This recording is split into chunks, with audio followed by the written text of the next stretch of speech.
Dobrý večer všem.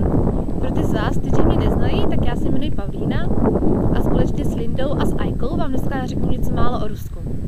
Bohužel s vámi nemůžu být, protože jsem na pracovní stáži ve Francii, v městečku Pontivy, na západní straně Francie, v regionu Bretaň, odkud vás mimochodem strašně moc zdravím, takže ahoj všichni.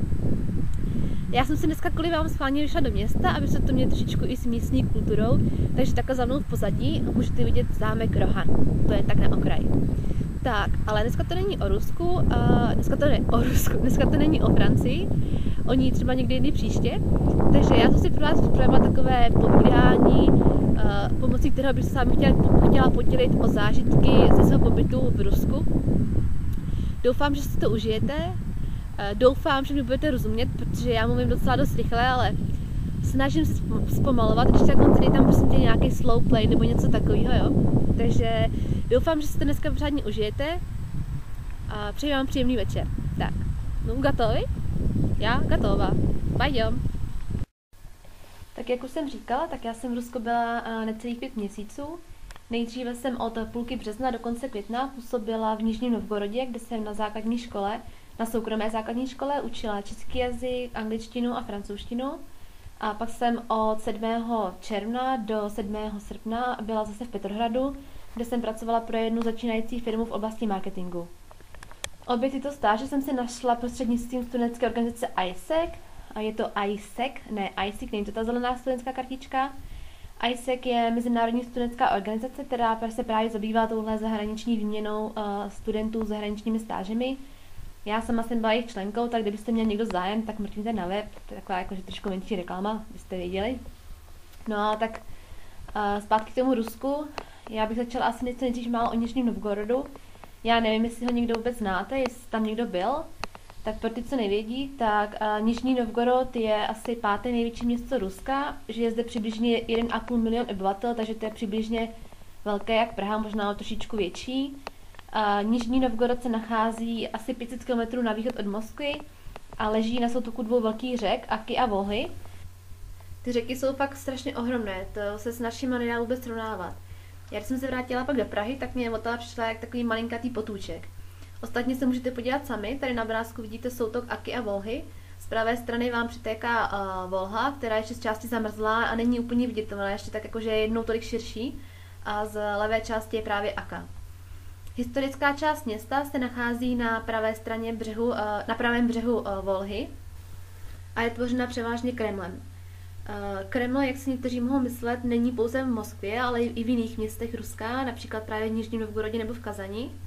Ale podobně jak ten ruský, tak má vlastně funkci administrativní, nachází se z něm převážně administrativní budovy. Plus teda v Nižním Novgorodu ještě věčný oheň, kam 9. května, když je vlastně den Pabědy, den vítězství, chodí klást věnce padlým vojákům. Jinak takhle to možná na těch obrázkách vypadá trošičku ponuře, ale na jaře, když všechno zelenalo a vysázely se kytky, tak ten Kreml a celkově Nižní Novgorod byl velmi a velmi pěkné město. Centrem města je tzv. Balšaja Pakrovka, což je asi 2 km dlouhá ulice, která spojuje právě Kreml s náměstím Maxima Gorkého, na kterém se dějí různé kulturní akce, vystoupení a tak různě.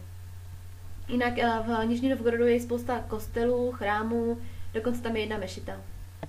V Nižním Novgorodě jsem bydlela u tzv. Hostitelské rodiny. To je rodina, která si u sebe ubytuje zahraničního stážistu.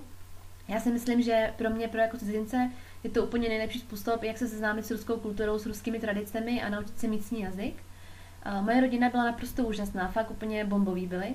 Skládala se z tatínka Sergeje, který pracoval jako doktor, a maminka Sáša, která pracovala se mnou ve škole jako učitelka, a pak 18letý syn Max a 4letá dcera Ludmila. Se svojí hostitelskou rodinou jsem trávila prakticky všechen volný čas.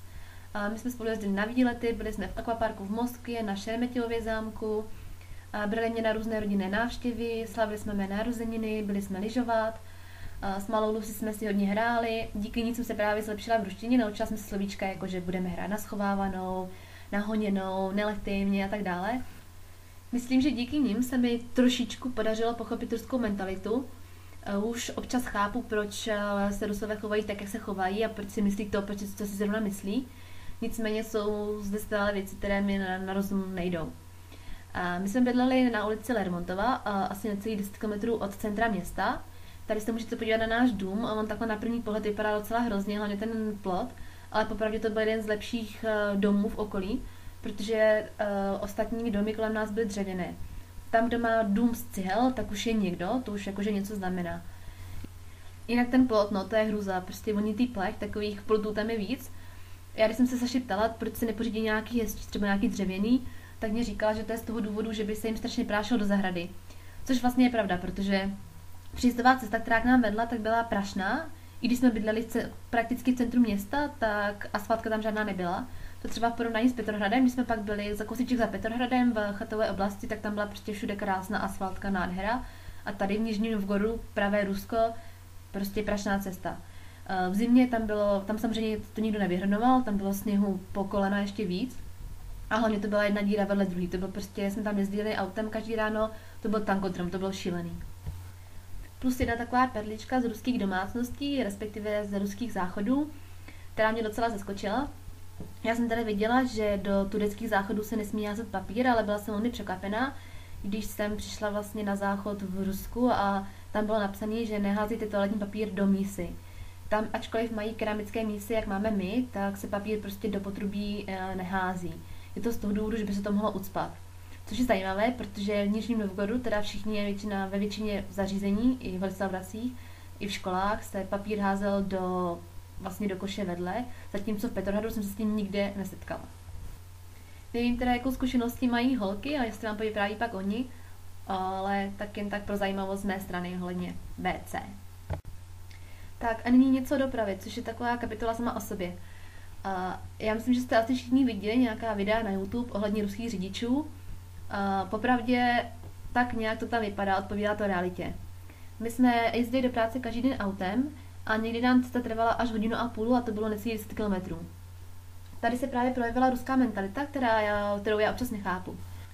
Stalo se nám totiž to, že jeden den strašně nasněžilo, s čím jsme samozřejmě nepočítali. Takže na silnicích strašná zácpa a my jsme přijeli do práce asi o hodinu pozdě. Nicméně, druhý den se nám stalo to samé. A my místo, abychom si vyjeli o půl hodiny později, protože jsme už samozřejmě věděli, že na silnici bude zácpa, tak ne. My si klasicky o 7:30 vyjíždíme z domu a do školy přijíždíme až 9 hodin. Tak to bylo i třetí den, až nakonec teda Saša dostala vynadáno od ředitelky a začali jsme jezdit trošičku dřív.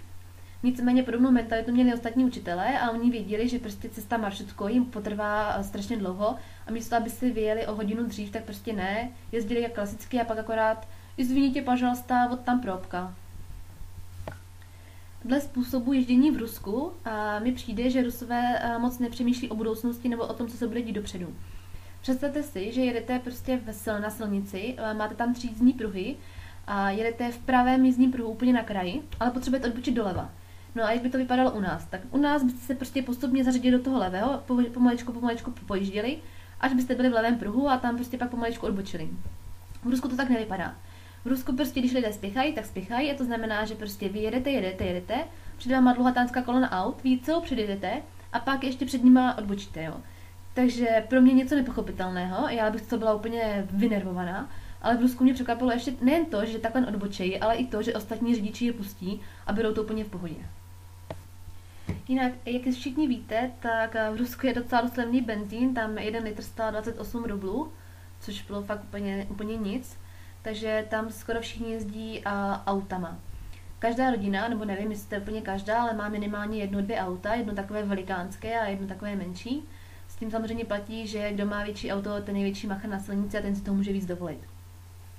Plus taková pravidla, že oranžová neznamená Uber, ale přidej a tak dále a tak dále. Plus během té cesty do školy jsem se naučila i docela dost z prostých slov, který mě Saša zčasovala ostatní řidiče, což mně přišlo docela vtipné.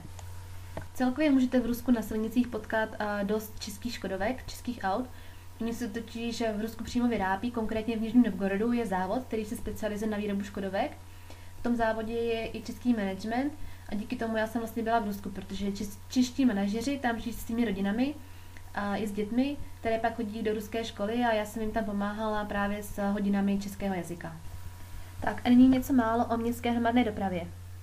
V Rusku, podobně jak v Kyrgyzstánu a v Kazachstánu, a předpokládám, že i v jiných zemích bývalého Sovětského svazu, za prvé neexistují jízdní řády, takže vy přijdete na zastávku a čekáte, až něco pojede.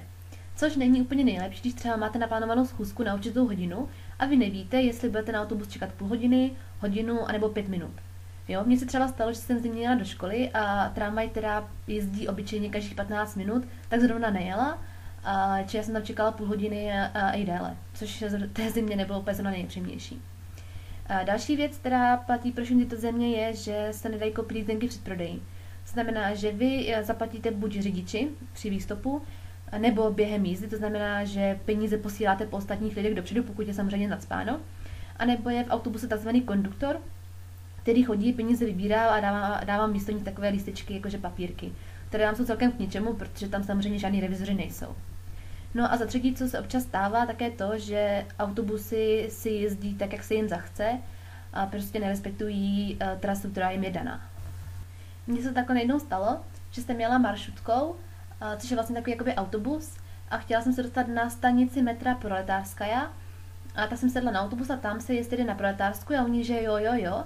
A tak já jsem se nasedla, jedeme a po půl hodině koukám, že jedeme trošičku asi někam jinudy, než bychom měli. Tak se ptám konduktora, jestli teda jedeme na stanici metro Proletářská a oni, ne, že to je úplně někde na druhé straně města, že oni jedou na Proletářsku, což je jakože autobus, což já jsem zase nevěděla a tak jsem se prostě ocitla úplně někde mimo. A podobná příhoda se mi stala i vlastně v Petrohradu a kamarádce taky, která jela na ulici Kuzněcovskaja a omylem se ocitla na ulici Kuzněcova úplně na druhé straně města, no, takže dávejte si v Rusku pozor, kam jezdíte. V Nižním Novgorodu funguje i metro, které má 2 linie a celkem asi 15 stanic, takže nic moc, jenom takové malinké prostě metro. Oproti tomu metro v Petrohradu je úplně nádherné, to je prostě bomba. Nádherná výzdoba stanic, krásně dlouhatánské jezdící schody, fakt strašně pěkný. Já nevím, jestli vám to Linda říkala, jak se jí líbilo metro, mě teda jsem z toho byla úplně unešená, akorát čím jsem už unešená nebyla, byli ti lidé. V Petrohradu mně přišlo, že se lidé strašně mračí a že jsou strašně naštvaní, tam vám někdo šlápne na nohu a vůbec se neomluví, jedete v metru a tam prostě mladí kluci sedí a nad nima stojí holka nebo nedej bože nějaká starší paní a nikdo ji nepustí sednout, všichni dělají, že si čtou nebo poslouchají hudbu a nikdo si vás vůbec nevšímá. Takže to bylo takový to, že mě se trošičku v Petrohradu mrzelo, jinak metro strašně krásné. Určitě se tam ještě někdy podívat. A poslední věc, o které bych se ráda v oblasti dopravy zmínila, jsou tzv. Taxíky. Já teda samozřejmě nejsem zase tak bohatá, abych si mohla jezdit taxíkem, ale v Petrohradu jsme hodně využívali služeb tzv. Neoficiálních taxíků neboli uzbeckých taxíků. Funguje to vlastně tak, že stojíte někde na rohu ulice nebo prostě někde na ulici a jakože tak máte trošičku zvednutou ruku a přijde k vám taxík, většinou řidič nějaký pocházející právě z Uzbekistánu, Kyrgyzstánu nebo podobných zemí. S ním se domluvíte na ceně a on vás doveze kam chcete. Tato službu nedoporučuji lidem, kteří za prvý se v tomhle neorientují a kteří neumí rusky, protože by se vám mohlo stát, že docela naladíte nebo že vás někdo okradne. Jinak pokud samozřejmě umíte rusky, tak je to docela i zábava. Hlavně tady je teda jenom příhoda z Kazachstánu. Tam to ještě větší sranda, protože tam řidič se s vámi většinou snaží vést ještě diskuzi a pokud zjistí, že nemáte přítele nebo nejste vdaná, tak vám samozřejmě nabízí, dejme tomu svoji ruku, po případě manželství. Takže v tom Kazachstánu to je ještě větší sranda než v Rusku, takže tak nějak. A nyní něco málo o počasí, ale fakt jenom ve stručnosti. Já když jsem přijela do Ruska, tak bylo 13. března, takže jsem vlastně pravou ruskou zimu nezažila, ale i tak mi to stačilo. Když jsem odjížděla z Čech, tak u nás už bylo teplo, začaly kvíst sněženky, začala se zelená tráva. Přijela jsem do Ruska a bum, tam bylo minus 20 stupňů. To, že jsem cizinka, bylo vidět hned na první pohled, protože jako jediná jsem neměla nic z kožešiny. Tam, když nikdo neměl kožich, tak měl aspoň kožešinu, jakože čepici, nebo prostě něco z kožichu, jo. Oni se na tom Rusové docela i zakladají a to z toho důvodu, že oni celkově jsou dost přijdou jakože na peníze, nevím na peníze, ale rádi ukazují to, že mají peníze, že mají nějaké bohatství. Takže to, že má někdo kožich, znamená, že prostě má peníze, že si to může dovolit. Některá města v Rusku mají speciální továrny na sníh. Ne, že by teda sníh vyráběli, ale právě, že sníh recyklují na pitnou vodu. Vypadá to tak, že po městě jezdí auta, něco jako naše Tatry, myslím, že se ty auta jmenují Kamaz, a právě sbírají sníh, který pak dováží do těch továren. Takže to je taky docela fajn. Jinak zima ani nebyla tak hrozná, jako to, co přišlo po ní. Vlastně pak po zimě všechen sníh začal pomaličku roztávat, což bylo vlastně někdy v dubnu. No a město se proměnilo ve velké jezero. Na silnicích všude voda, na chodnicích všude voda. No ale ta voda a vlastně některé ty kaluže byly ještě z poloviny zmrzlé, což třeba já jsem netušila. Takže já jsem se takhle šla v chodníku, vykračuju a najednou prostě vidím kaluž, tak si pomaličku do ní nastoupím. No ale uvědomila jsem si to, že tam je ten led, takže jsem se krásně sklouzla a v té kaluži jsem se vykoupala, takže pak jsem půlku dne chodila s mokrým zadkem po Nižním Novgorodu, takže nic moc příjemného, ale pak jsem se tomu zasmála, že aspoň něco takového vtipného. Jo, ještě k tomu počasí. Nevím teda, jaký mají v Rusku sníh, ale asi nějaký agresivní, protože každý rok na jaře, nebo během zimy, zmizí ze silnic všechny pruhy. Jo? Takže na jaře je musí znova nakreslit.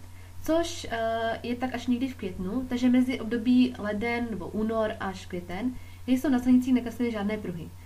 Ono to je docela problém, protože Rusové neumí jezdit ani v pruzích, natož bez pruhu, takže to vypadá tak, že prostě silnice, která má 3 pruhy z jedné strany, 3 pruhy z druhé strany, tak přijedou auta na křižovatku, postaví se jich vedle sebe co nejvíc to jde, takže třeba i 5 aut, no a pak se rozsvítí zelená, auta se všichni rozjedou a jsou strašně překvapení, že se dál nevejdou všichni vedle sebe, jo.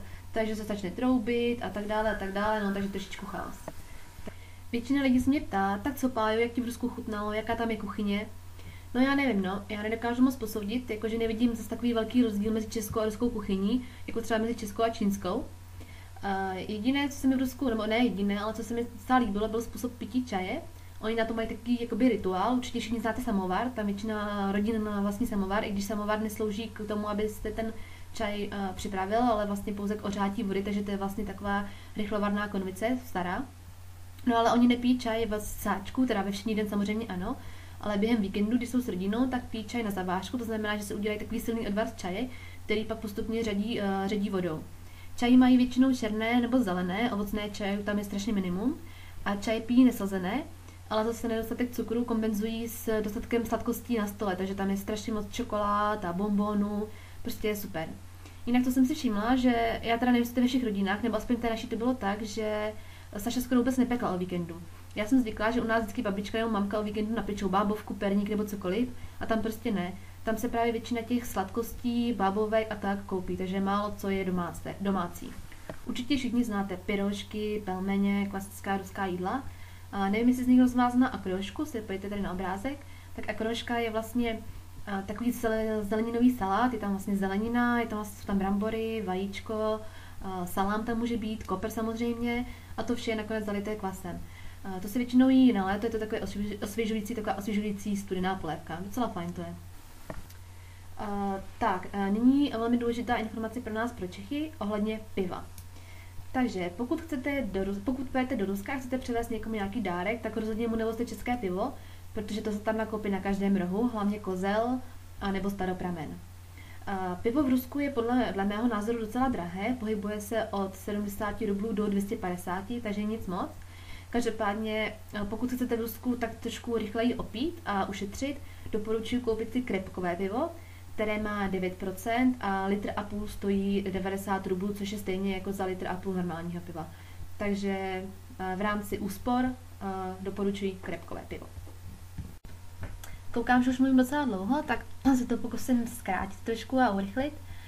V neposlední řadě bych se s vámi ráda podílela ještě o informace ohledně pohřbívání lidí. Mně se teda naštěstí nepoštěstilo, že bych se pohřbu účastnila, ale samozřejmě jsem zvědavá, tak jsem se své hostitelské rodiny ptala, jak to v Rusku chodí. A dozvěděla jsem se, že v Rusku se prakticky nespaluje, je tam strašně málo krematorií a většinou lidé se pohřbívají tak, že se dávají jeden vedle druhého. Takže to není tak, že prostě máte hrobku a do ní dáte jednoho člověka, pak za několik let dalšího a pak za několik dalších let smetete kosti a dáte tam další lidi. Tak to v Rusku bohužel nefunguje. Nebo nevím, jestli bohužel, ale problémem je to, že jak vlastně takhle dávají ty lidi vedle sebe, tak mají strašně málo místa a může se vám třeba stát, že vaše rodina neleží pohromadě, ale máte prostě maminku na jednom hřbitově, tatínka na dalším hřbitově a babičku na třetím hřbitově. Takže to je takový trošičku problém teďka v současné době. Jak to bylo řešit do budoucna, to bohužel nevím, což ani nevidí vlastně sami Rusové, takže uvidíme, jak to bude vypadat.